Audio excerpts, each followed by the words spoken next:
Hello, everyone, and welcome to another episode of Founders Grid, sponsored by Caper.io. Today we have Justin Abel. Justin is the Senior Director at Fast. Justin, welcome to the show.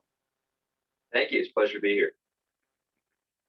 So, prior to joining Fast, can you share a bit about your experience, what you've been up to? Yeah, absolutely. Let me first by saying, in the pandemic, I'm sure everyone's doing the same things. Hear dogs or kids in the background. Just bear with me, and thanks for the grace. So prior to Fast, my career has been a bit eclectic, but the common thread there has been money and fintech.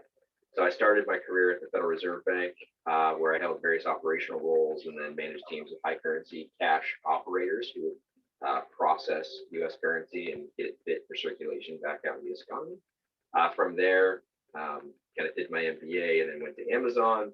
At Amazon, I pivoted into digital fraud and risk management and compliance around like P2P space, so in fintech.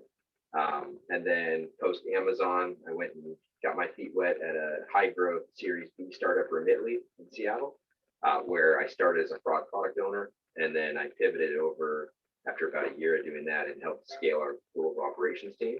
So I managed all of our customer support, our risk operations, and fraud operations, as well as our compliance operations. And I built teams and had teams in the Philippines, in Nicaragua, and in Seattle. Um, and then from Remitly, had an opportunity to go join Uber pre-IPO, where I spent nearly 4 years managing payments. So both payment acceptance as well as payments disbursements at Uber in 66 plus geographies, the operations and strategy around which payment methods we use and how we optimize and handle disbursements and costs.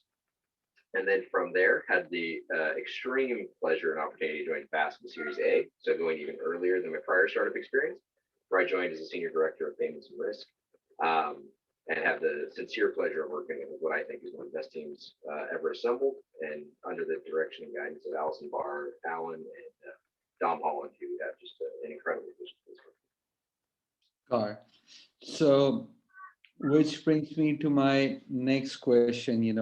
Fintech is changing finance as we know it, right? And it's already impacting how increasing number of individuals and businesses alike conduct their financial matters. So, are banks worried? Should we expect banking to become exclusively digital? Is the concept of open banking slowly reshaping the banking sector? Any inputs on that? I know it may sound boring because this is what your life is, but for Sure. for the listeners, we just kind of like need to bring it up. Absolutely. No, it's a totally fair question. And oftentimes my own family members ask me what I do for a living because maybe they don't fully understand or rock it. But, I think at the end of the day, you bring up some really interesting questions around fintech and what's the future, do banks have a place, and how does open banking impact all of it?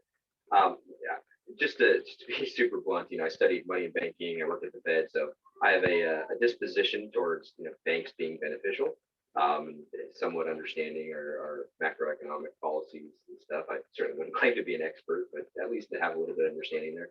I don't think banks are ever going away. So all the fintech infrastructure, I shouldn't say all, you got blockchain and cryptos out there as well, but the fundamental ecosystem for moving money both domestically and internationally is really all run on banks. So even the fintechs out there that are building solutions, they're often building like an aggregation layer that still partners with and works with banks. Open banking, I think, is only going to force banks to innovate and actually provide a more holistic and more inclusive system that actually benefits everybody. So I don't actually think banks are going to go the way of the dinosaur. Personally, these are my personal views, but I do think there will be massive innovation, and fintech is propelling that growth and forcing banks to be innovative, to think outside the box, and to support a lot of these new platforms and P2P money movements and faster settlement systems and um, you know integrations to see balances in real time. So I think all the innovation is excellent. I think it propels the entire industry forward. And I think there's a world where banks and fintechs and everything else in the ecosystem actually work more seamlessly together and move us to an exponentially more tech forward, usable Got landscape for folks domestically and internationally. Got it, got it. So my next question is, it's primarily, uh, okay, so it's a long one. So Sure. since 2008, 9 global meltdown, so fintechs have kind of like continued to spring up from all corners of the globe since 2007, 8, 9, right? And during COVID, while other industries have been struggling, consumer fintech has been surging. So is it kind of like safe to say that fintech businesses grow in a down economy? Um, yeah, I mean, I think it's safe to say that. I think oftentimes, you can take the pandemic as an example, and this is a general statement, obviously, but the pandemic as an example has really created a world where people are trying to do everything digital and from home, and whether it's ordering groceries or being more tech heavy and avoiding in-person circumstances. So I think when you think about fintechs and even banking, right? I think banking is moving this direction too, where everything can be largely done from your phone and everything can be largely done from a computer. So I think that world of, and I think that's what fintech has helped unlock. They show that there's other services, other options where you're not going to stand physically in line at a bank, for example, to handle all of your money. So I think, yeah, I think it's safe to say that it's helped speed things up. I think it's propelled the adoption, and this kind of segues into, I think, the focus of remote work here that we're going to chat about as well, and how we as tech companies, we as just companies in general, are adopting and adapting to this distributed work or remote work concept that I think is helping all industries, not just fintech. Got it. So mm, I'm really enjoying the conversation, but I have to keep it within 8 to 12 minutes. So I'm just kind of like in my head going through the questions, which ones I want to ask and which Sure, one yeah, please. I I want. So then coming down to remote work and remote capabilities. So financial sector has been the kind of one that is kind of like least receptive towards change, especially the Wall Street. If you remember 2 years back ago, 3 years back ago, uh, uh, people, there was a bank that said will allow on Fridays you cannot wear ties, right? And everyone was kind of like celebrating. It was on the mainstream news and all, right? Yeah. And now, and if you used to talk about them data going out, they used to be like, no servers are in, things like that. So, and with the vaccine on the rollout, happening, hopefully, we're at the end of the pandemic, right? So, what do you think Wall Street will prefer going back to being remote, or the typical banking sectors would prefer going back to be remote, or would they just go back to the old normal levels? Yeah, it's a good question. So I think for traditional banking, I'm certainly not an expert there in their remote practices. So I'll give my personal opinions, but I'd say I can't really speak for them.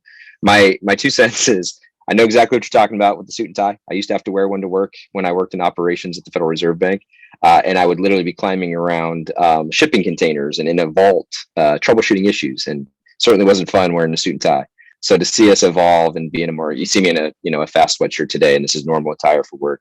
Seeing me evolve into this type of attire is definitely welcomed. I do think that banking we have seen, and I've talked to some of my counterparts in banking as well. We've seen the pandemic kind of let the cat out of the bag, so to speak, in terms of the old notion that you have to be in person to get things done. We've operated for over a year in all industries, not just banking or fintech, and have done so by and large with record-setting performance in many industries. So I think it's here to stay. I think it'll be a model that will be somewhat hybrid, and I can certainly kind of let you know what we're doing at Fast to support that. But I think it'll be a model where you probably have more of the consulting idea, where you got kind of this X% of total capacity or total workforce it can be in the office on days that it's helpful, and maybe teams align around certain days that it's helpful to align on issues. But I don't think the old notion of everyone has to be present at headquarters to get things done. I don't fundamentally believe that expectation will come out of the pandemic. I do think we are entering a new normal for the workplace that everyone will have to evolve around and get comfortable with. And this has been a good 12-month plus trial period for people to understand what that looks like. So then last question is, in regards to managing remote teams. So being a senior director, you Yeah. would be having a sizable team reporting to you. So, factoring in the mental health of the team, managing them, being everyone productive, and since everyone is distributed, they will be navigating through different time zones, So what practices have you adopted for your team to make them much more efficient and effective? Any, personal level hacks and tricks you would like to share? Yeah, absolutely. So it's a fantastic question. And let me start by saying, so fast, and one of the many major reasons why I decided to join, in addition to just thinking the business model is unbelievably amazing and uh, adopting one-click checkout is going to be truly revolutionary across the internet. I think from the remote work perspective, there's so fast adopts what we call fast flex, right? And it's the ability for any employee at fast to work anywhere in the world they want to, whenever they want to, however they want to. Fast believes that we can work in a distributed way for employees to be their best self, be their happiest self, and produce their highest quality output. That means that we've got people, as a 100-person company, we've got people internationally. We have folks in Amsterdam. We have folks in, I think, the Dominican Republic. We have folks in Canada. We have people in Seattle. We have people in New York. We have people in San Francisco. We are truly a distributed team with, roughly 100 people or so on the team, and it's part of our DNA. So Fast Flex was born with the belief that we can hire exceptional talent across the globe and manage the teams and the output through this digital transition and remote work concept. Fast provides employees with, office stipends to retrofit their office, all the top peripherals and computer aids and mices and computers and everything you'd need to have a stellar home office setup. Um, Fast Flex also supports your internet connectivity and get a stipend for that performance. And your question around how do you prevent burnout and engage the teams, especially as a leader and having teams in other areas. Well, for starters, I've got people in San Francisco and New York already. I've got experience managing distributed teams. So I had teams in Amsterdam, like I think I mentioned, as well as Nicaragua and the Philippines. And really the key is just being engaged, right? It's making sure you're checking on people. It's making sure that while you can't walk over and ask them how they're doing, you're creating one-on-ones, you're creating dedicated time to connect and focus on work, yes, and have daily stand-ups and talk about the work that you're doing, but also checking on people and just fundamentally see how they're doing and being understanding that people's lives are going to happen. People are at home with their kids. So being flexible with hours and trusting people to manage. So I think all of that is critical in managing diverse teams. And then I think the other piece is just being intentional, right? Like while we can't mimic an in-person happy hour, we can do them virtually. We send employees snacks and things that you would traditionally get maybe in person in office. We're replicating that experience digitally and we just did a VR team event where we played, we had Oculuses shipped to people and rented them and then played, for an hour as a team and had a team bonding experience through that. So I think it's a long answer to your question, but I think the answer is continuous check-ins, dedicated time to manage, like through shared platforms and say Kanbans and agile work style management where you can track tasks digitally, and then creating that personal experience for the team to be able to connect and make it as lifelike or in person as possible, given the fact that we're distributed. All right. Justin, thank you so much for being on the show. Take care of yourself. I'm pretty sure we could have talked for another half an hour or so, but thank you so much for being on the show and take care of yourself. Yeah, my pleasure. Thank you guys for the opportunity. Fan of your work, and I look forward to see how remote work shapes up in the future. Take care. And